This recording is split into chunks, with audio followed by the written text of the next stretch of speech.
ഇന്ന് ഏപ്രിൽ 7 ഈ ആഴ്ച OTT റിലീസാകുമെന്ന് ഉറപ്പാക്കപ്പെട്ട സിനിമകളുടെ ഇതുൾപ്പെടെ 6 OTT അപ്ഡേറ്റുകൾ വന്നിരിക്കുകയാണ്. ആദ്യത്തേത് പൈങ്കിളി അപ്ഡേറ്റ് ആണ്. നേരത്തെ തിയേറ്ററുകളിലേക്ക് എത്തി പരാജയപ്പെട്ടെങ്കിലും ഇനിയും ഒരുപാട് പ്രേക്ഷകർ കാണാൻ താല്പര്യമുള്ള സിനിമ എന്ന് മനസ്സിലാക്കുന്ന സിനിമയാണ് പൈങ്കിളി. ചിത്രം ഏപ്രിൽ 11 മനോരമ മാക്സ് OTT പ്ലാറ്റ്ഫോമിൽ റിലീസാകുന്നതാണ്. സച്ചിൻ ഗോപു, അനശ്വര രാജൻ തുടങ്ങിയവർ സിനിമയിൽ പ്രധാന റോളുകളിലെത്തുന്നു. രണ്ടാമത്തേത് തമിഴിൽ നിന്നുള്ള പെരുസ് എന്ന സിനിമയുടെ അപ്ഡേറ്റ് ആണ്. ഈ തമിഴ് സിനിമ തമിഴിന് പുറമെ മലയാളം, തെലുഗു, കന്നഡ ഉൾപ്പെടെയുള്ള ഭാഷകളിൽ നെറ്റ്ഫ്ലിക്സിലൂടെ ഏപ്രിൽ 11 തന്നെ റിലീസാകുന്നതാണ്. നെറ്റ്ഫ്ലിക്സിന്റെ ഒരു വിദേശ സീരീസ് OTT റിലീസിനൊരുങ്ങുന്നു. യു എന്നാണ് സീരീസിന്റെ പേര്. ഈ സീരീസിന്റെ ഫൈനൽ ചാപ്റ്റർ ഏപ്രിൽ 24 നെറ്റ്ഫ്ലിക്സിലൂടെ റിലീസാകുന്നതാണ്.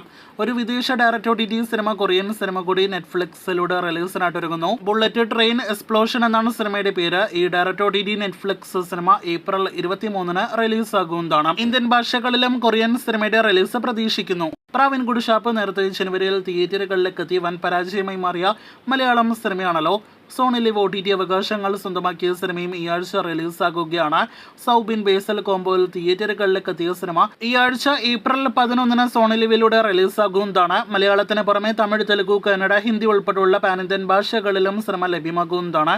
സിനിമയുടെ റിലീസിനായിട്ട് കാത്തിരിക്കാം. അവസാനത്തേത് കഴിഞ്ഞ ദിവസങ്ങളിലൊക്കെ ഒരുപാട് പ്രേക്ഷകർ ചോദിച്ച ദാവീദ് OTT അപ്ഡേറ്റ് ആണ്.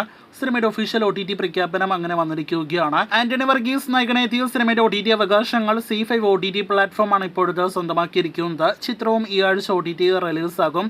ഏപ്രിൽ 11 സിനിമ റിലീസാകുക. ചിത്രത്തിന്റെ സാറ്റലൈറ്റ് അവകാശം സ്വന്തമാക്കിയിരിക്കുന്നത് സി കേരളമാണ്. കാത്തിരിക്കൂ കൂടുതൽ ഇതുപോലുള്ള OTT വാർത്തകൾക്ക്.